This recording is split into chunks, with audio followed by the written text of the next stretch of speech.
that I want to do before I get it. Thank you all for tuning in today. So, first thing, Jimbo Fisher, you are wrong. Jimbo Fisher, you are wrong. We don't live in those times anymore where you can grab a kid by the face mask and tell him what you want to tell him. And then you can come out and the kid can come out and say the coach did the right thing. Of course the kid's going to say that the coach did the right thing. He wants to keep his scholarship and his playing time. But Jimbo, you are wrong. You demonstrated a level of immaturity during that time. If you're trying to teach him about keeping his cool, you cannot lose yours. If you're trying to teach this kid to keep his cool while he's in the game, you cannot lose yours. That's the first thing. You've got to keep your cool, Jimbo. You look terrible today. Old school, I'm 40 plus. Back in my day, that's what they used to do. Snatch you up, this, that, and other. You're lucky if you didn't get punched. But you can't do that these days, not to these millennials. So in order to teach that kid a lesson about keeping his cool, you got to keep yours. Second thing is this. All my Vietnam veterans, welcome home. Germany, good night. All my active duty military personnel that's downrange, good night. It is now time for Big Sergeant's Article 15. Pete Carroll, Seattle Seahawks, come get this work. Yes, Lord. Yes, Lord. I am very, very, very happy on what Earl Thomas did to you all on yesterday. I wish he would have shot you two birds. I wish he would have put up both middle fingers towards the sideline to you, Pete Carroll, and the rest of the Seattle Seahawks organization. Not his teammates, but to the coach and the rest of the organization. Now you got these people coming out saying, well, look at that. I guess the Seahawks made the right decision by not paying him. No, they did not make the right decision by not paying him. Him being carted off the field after breaking his leg on yesterday was the reason why he said, I did not want to play. And the reason why Le'Veon Bell is sitting back saying, I told you, bruh. I would even let you borrow some money. I told you, bruh.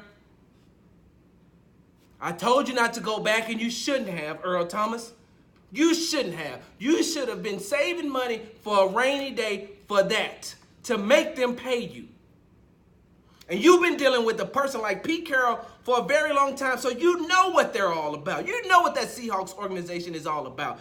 They should have paid him the money, but now they're off the hook, sort of. Because Earl Thomas is gone.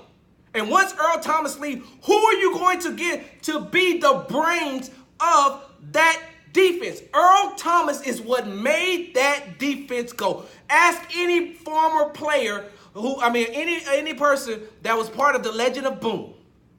Ask them, who was it that made him go? And they'll all tell you, Earl did. E.T. made us. You know why? Because E.T. would sit back there and say, don't worry about it, bruh. He'll scream out the coverages and say, I got you. I got you.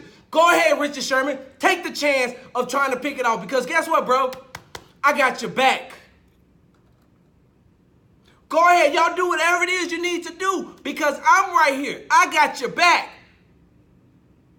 And to see him being carted off the field on yesterday and seeing him flip the Seattle Seahawks, the bird, I was all for it. Great job, Mr. Thomas. I love the fact that you did that because I've been telling you all over and over and over again till I'm blue in the face, and y'all know how dark I am, so it takes a long time for me to turn blue. Pete Carroll is not a good coach. He's not a good general manager. He is just the friend that you want to show up, but then he'll turn his back on you.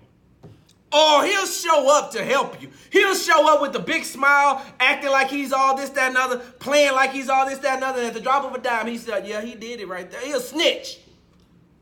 Pete Carroll looks like he'll show up to help you just to snitch. Somebody tell me when the last time Pete Carroll has been a great coach. Do I need to remind you of what he did in the 2004 National Championship game when he coached UNC versus University of Texas by taking out Reggie Bush on 4th down and letting the University of Texas know that you're going to run Lindell White?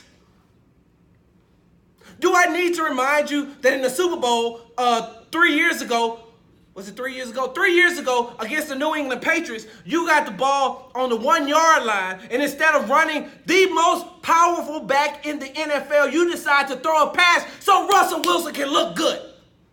You wanted Mr. Sierra to look like, so he could be the hero instead of giving it to Marshawn Lynch, because Marshawn Lynch had already told you how he felt about you and the organization. You lost control of that team when you allowed that play to be ran. When you allowed Russell Wilson to run that play, you lost that team. So we know who you are, Pete Carroll.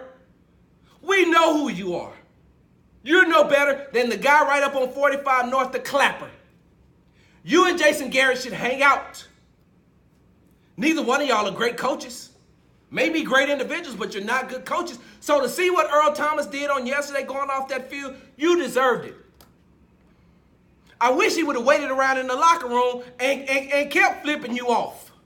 And then you're going to come out and say, well, I don't really know. I mean, the stadium is big, so I don't know who he was directing it at. He was directing it at you, bruh. Directly to you, Pete Carroll. And for the 2 Seattle Seahawks fans that I know, 2. I can only name 2 Seattle Seahawks fans. 2. For the Seattle Seahawks fans who I know, I feel sorry for y'all. Because y'all ain't going to get no better for a long time. Y'all not going to be any better in a long time. Y'all got 1 win. 1. You'll be lucky to get 5 if you keep Pete Carroll. The best thing that you all can do is fire him. And once you fire him, the best thing you could do is pull up a Brinks truck in front of Earl Thomas's house and say, please, please, pretty please, with sugar on top. Because you think not paying a 30-year-old safety any money in an extension, that ain't just no regular safety right there. Earl Thomas is more than just a regular safety. He is the brain behind that defense. And I wish you was looking right now, Pete Carroll, because I'd flip you off too. Sports Talk with Big Sarge right here on the legendary KYK and the all-new 92.3 FM.